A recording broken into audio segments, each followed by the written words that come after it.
Hey guys, welcome back. So in this video, I'm going to show you how to export STL file from DaVinci Resolve. So yeah, let's get straight into it.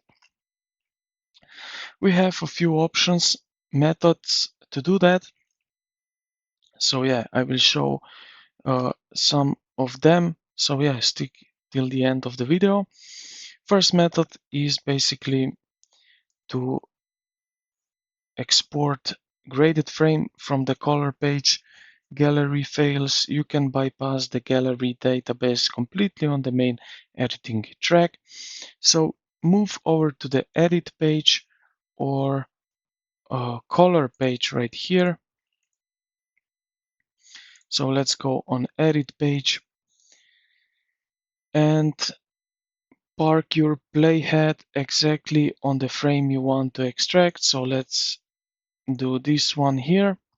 Click File in the top menu bar, then hover over Export and select current frame as still, like so. Select the basically the destination and click Export.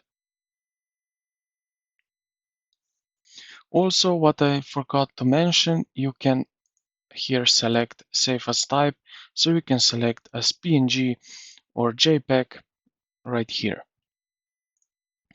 And if we go now in this file here, you will see that we have now this photo right over here. All right.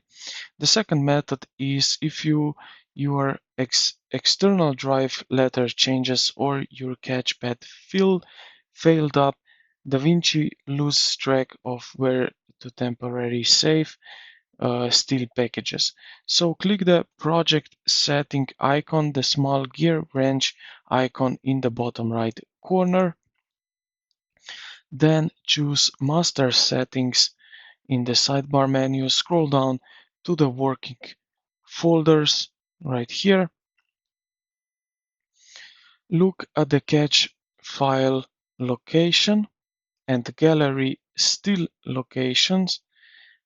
Then click browse and ramp both direction to a stable folder on your local drive with plenty of open storage spaces. So as you can see here, I have these organized right here, but yeah, you can change the location every time you want. Then just click Save button and restart DaVinci Resolve.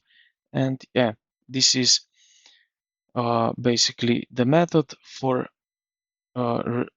working folders basically to restore that. All right, now corrupted cache data can block the system from generating a full resolution image export. So this will be method 3 for us. So yeah, let's go back to show you how to do that. So clear the local render cache. We will do that simply to go to the top menu here and click on playback. Then hover over delete render cache. So find that right here, delete render cache and choose all. Navigate back to the color page, so like so. Delete project cache. This will delete all render cache in this project. You can undo this action. Now navigate back to the color page. Right click inside your viewer, choose grab still. Now choose grab still right here and try exporting the new version from your gallery panel. And yeah, this is basically how to fix exporting stills. I hope this video helped you out. If it did, consider to like the video and subscribe to the channel. Thank you for watching, and I will see you in the next